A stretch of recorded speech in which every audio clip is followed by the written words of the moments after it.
you're gonna get to the point in your training where it's hard and you're fighting for every step, or you're fighting for every rep, or you're fighting for every piece of distance, and you're gonna have a choice that you can stop the workout and give up, or you can keep going.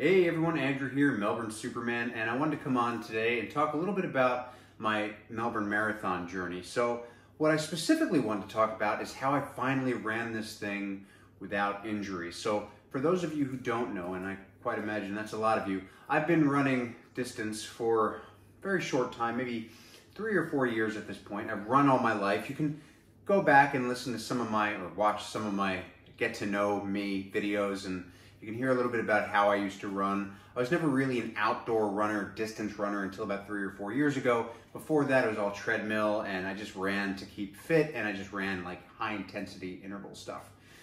So distance running is still relatively new to me.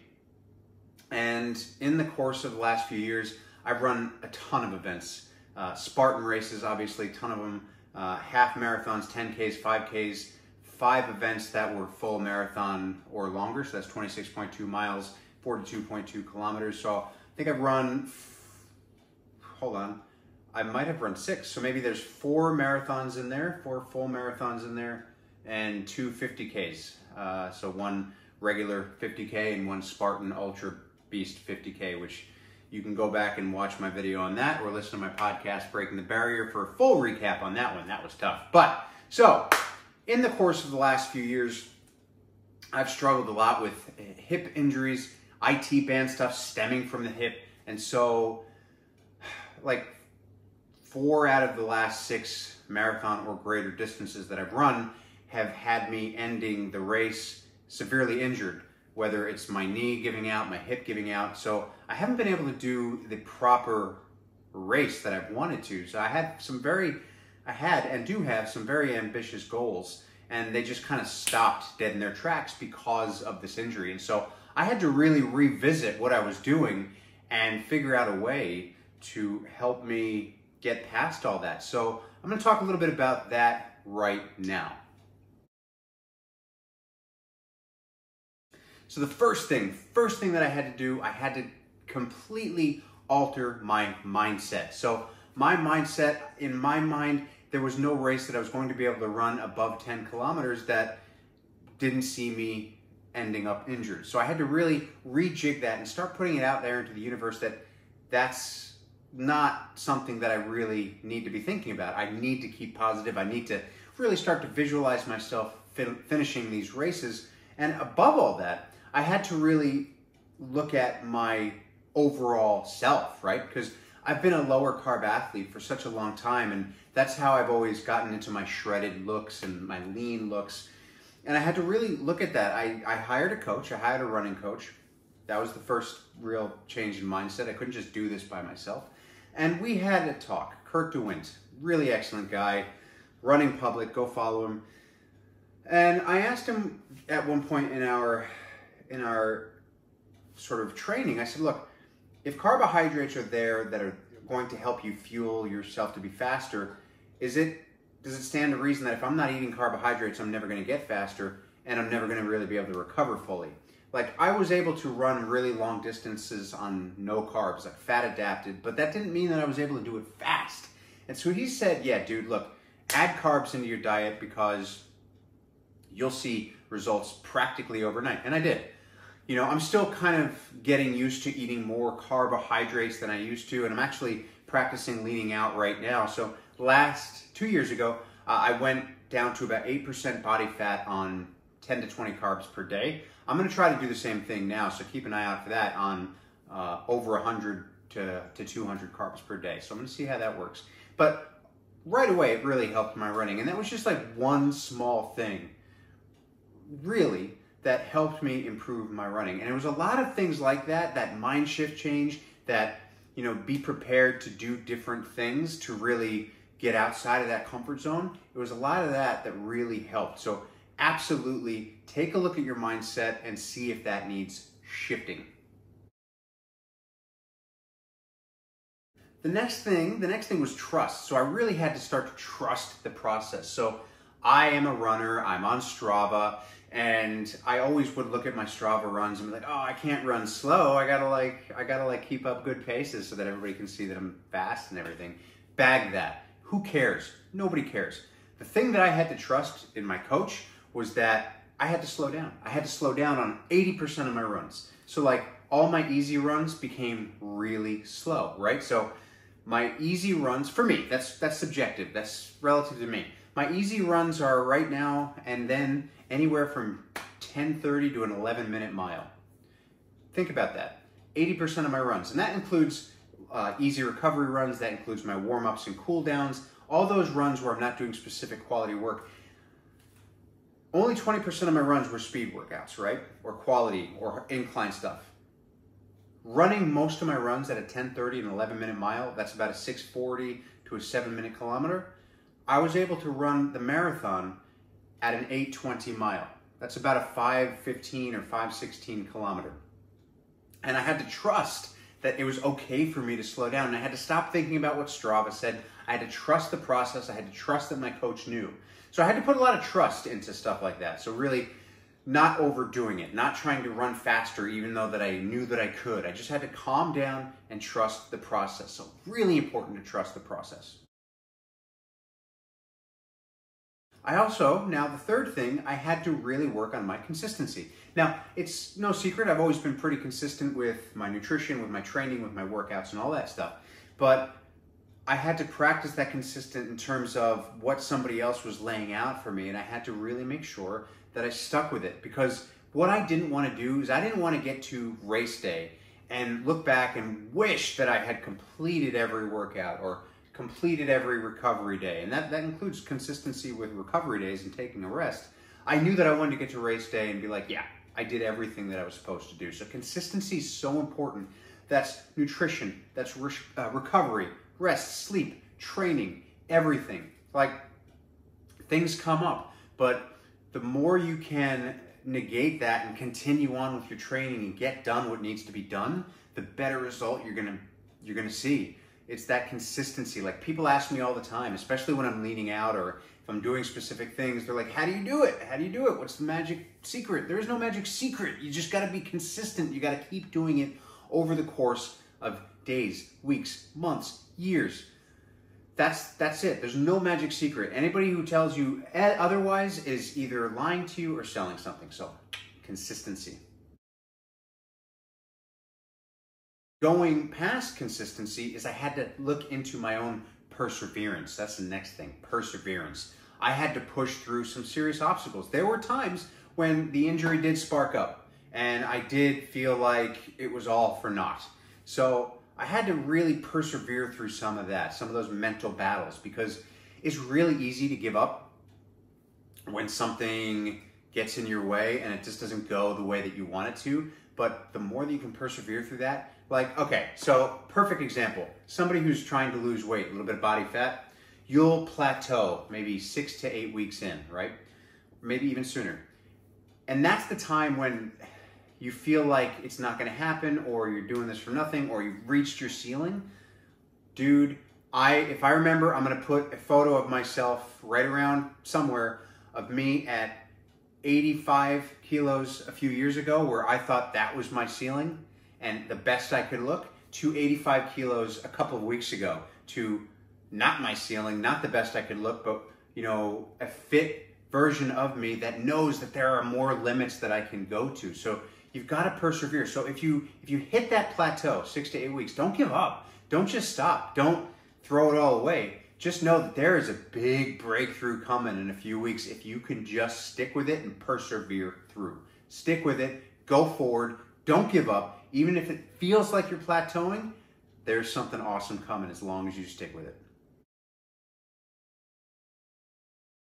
Self-education, that's the next thing, self-education. So I had to really learn about myself, I had to learn about my body, I had to understand what it is that my body was capable of. Like, I'm not in a, my ultimate goal, right, is to run a sub 3-hour marathon. Spoilers.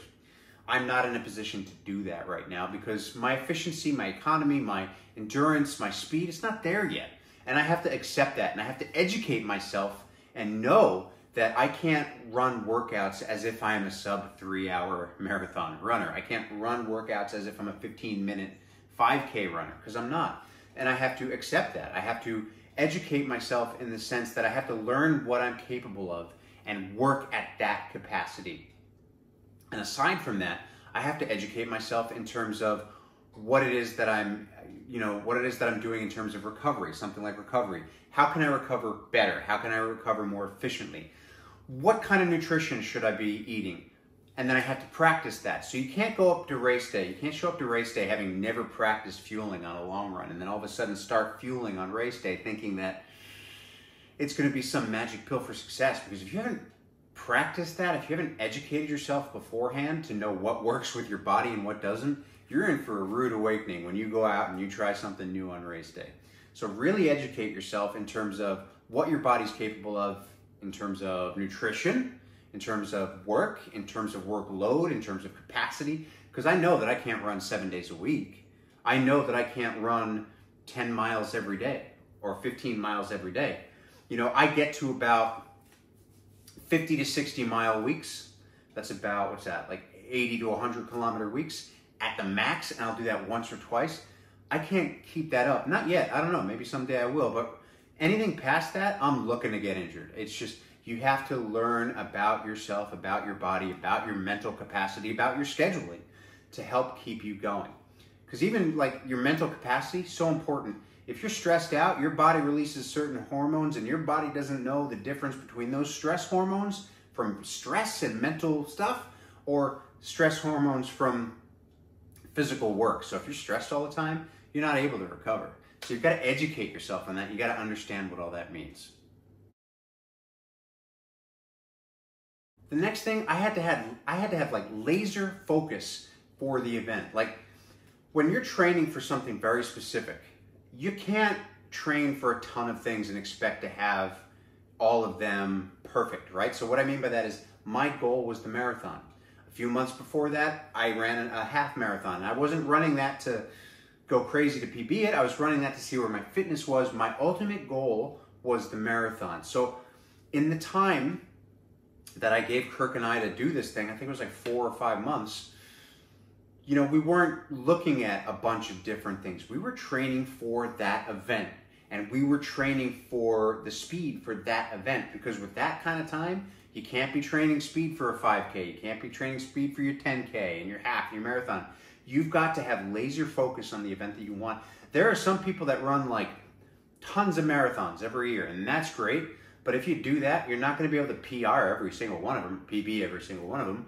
You have to pick an event that you want to go for and put your sights on that one and understand that that's your A race. That's the one that you want to PR. Forget about the other ones. You can PR different races if you've got the time to do it, but you're looking at one race to PR, laser focus that one, man or lady. Don't try to PR everything. Really set your sights on just one thing. The next thing I had to learn was to accept the discomfort. I had to accept the discomfort. Training for a marathon, training for any distance is hard as hell, right? I believe that training for a marathon is just as hard as training for a hard 5K. I think for me, running a hard 5K is kind of harder than racing a marathon. I am more likely to give up in the middle of a 5K than I am a marathon, just because you're going crazy. You're at that threshold of pain. But you've got to accept that. You've got to accept that in your training, and you've got to accept that on race day, because things are going to come up on race day that don't make you feel good. You're going to come to a point in any race, if it's a hard race, even if it's as short as a mile, that you think about giving up or you think about giving out, because it is that hard and you're pushing yourself harder than you ever have before. If you're trying to PR a race, you are pushing yourself harder than you ever have before. That is just the nature of doing a PR. And you've got to accept that discomfort in your training, because the more you give up, like if you, I know I just said I would sooner give up a 5K, but I very rarely give up on anything. I've never DNF'd a race. It'll happen, but knock on wood, it hasn't yet, but it will, I'm sure. I probably should have a couple of times, but anyway, okay. So you're gonna get to the point in your training where it's hard and you're fighting for every step, or you're fighting for every rep, or you're fighting for every piece of distance, and you're gonna have a choice that you can stop the workout and give up, or you can keep going. Even if you fade home, you keep going, right? But that's a learning experience. Like, what I mean by fade home is finishing much slower than you started. So if you're doing like 8 400-meter repeats and you finish that last 400-meter repeat like so much slower than you started because you started the first one way too fast, that's a learning experience for you. You now know that you can't start that fast. It's better to finish strong. But if every time that happens and you get halfway through and you just get too tired, you give up, even the first time you do it, you give up, it becomes easier and easier and easier to give up. And that's not helping you, because you're gonna get to the race, and if you wanna finish that race, you're gonna get to that level of discomfort, and you have to live in that pain cave, because otherwise what's gonna happen? You're gonna give up. Because in training, you had never taught yourself to go past that and to live inside that. So you've got to accept that discomfort. It sucks, it does, but the more you can do that, and I'm not talking about pain as an injury pain. Like if you're in pain and you're feeling like an injury, you need to stop. But if it's just like mental fatigue, it's like physical tiredness, you just gotta you gotta push it unless there is something wrong. I'll say that. And again, well, actually for the first time, don't take my advice. Why should you listen to me? Well, you shouldn't. Go see a doctor, go see a running professional. This is just my story. So, you know, train at your own risk, seek a physician's advice before you undertake anything. But yeah, accept the discomfort if you're fit and healthy or ready to go. It's gonna happen. And then the last thing, the final thing that I learned was I just gotta go for it. Like, you've just gotta go for it. You're gonna get to race day, and this has happened to me so many times, even on workouts this has happened to me so many times, where, now I know I just said it's probably better to pace yourself, but you're gonna get to race day and you're gonna know, you should have some kind of an idea of what your pacing strategy is or what you're capable of. And you've got to go for it, because you've gotta trust, back to trust, you've gotta trust that you've done the work. Because if you, in any race, if you start out too easy, sure, in some races like a marathon, you can start out a little bit easier, but you know, in shorter races, if you start out too easy, you're losing time. You've just got to trust yourself and go for it. You've got to actually put out the effort that you've been training for, and you can't be afraid of it. You can't be afraid to fail. I fail all the time. I fail all the time. And you know what? It is a learning experience. And I'm not afraid to fail. I don't like failing, but I know that when I do, I'm gonna learn something. And so when you get to race day, you've got to accept that you may fail, but that doesn't mean that you shouldn't go for it. Like, if you have a goal and you've been training for that goal, you gotta go for it. If you have something that you haven't been training for, like if you get to race day and you wanna run a 3-hour marathon, but you have no idea what that pace feels like because you've never run a speed workout at that pace, or a tempo run at that pace, or have touched that pace at all, you're probably kind of fooling yourself, right? You haven't actually self-educated enough to understand what that is. But if you get there and you know what that pace is, you know what that goal is, you got to go for it, because you will be sorry if you don't, because you will get to the end and you'll be like, oh man, I left so much out there on the race course. I'd rather get to a finish line and know that I left it all out there in a way that, like, I didn't leave anything on the table. I left all of my talent, all of my skill out there because I pushed it as hard as I can for as long as I can. And that goes back to self-education, because you'll know by this time how long you can hold that push. You right? So really go for it on race day. That's one of the most important things. I mean, it's all important, but once you get there, you gotta enjoy it. You gotta enjoy the process, and then you get to enjoy race day. Race day is the best victory lap ever, because especially for a marathon, you've done, you know, depending how long you've been training, 12, 20, 30 weeks of training, who knows how long you've been training. That's the hard work. Marathons are hard work too, but the marathon's like the victory lap. The race is the victory lap. You get to go and enjoy it, but you've got to go for it. So look, that has been my kind of journey into the Melbourne Marathon 2022. So Thanks to Generation You Can, by the way, who sponsors my podcast, Breaking the Barrier. Generation You Can is an awesome nutrition, great for race day fuel. They sponsor me. They just paid for my Melbourne Marathon entry for 2023, so I'm very excited. That's 4 out of my 5 races now paid for. The 5th one is another 50K, but I'm sure I'll talk about some of those later on. But look, that's been my journey to the Melbourne Marathon, the things that I learned that I had to really put forward to run without injury. I really think now that my running journey is finally starting, now that I can really put that stuff forward. And yeah, it's been real. Thanks so much for watching. I will catch you next time.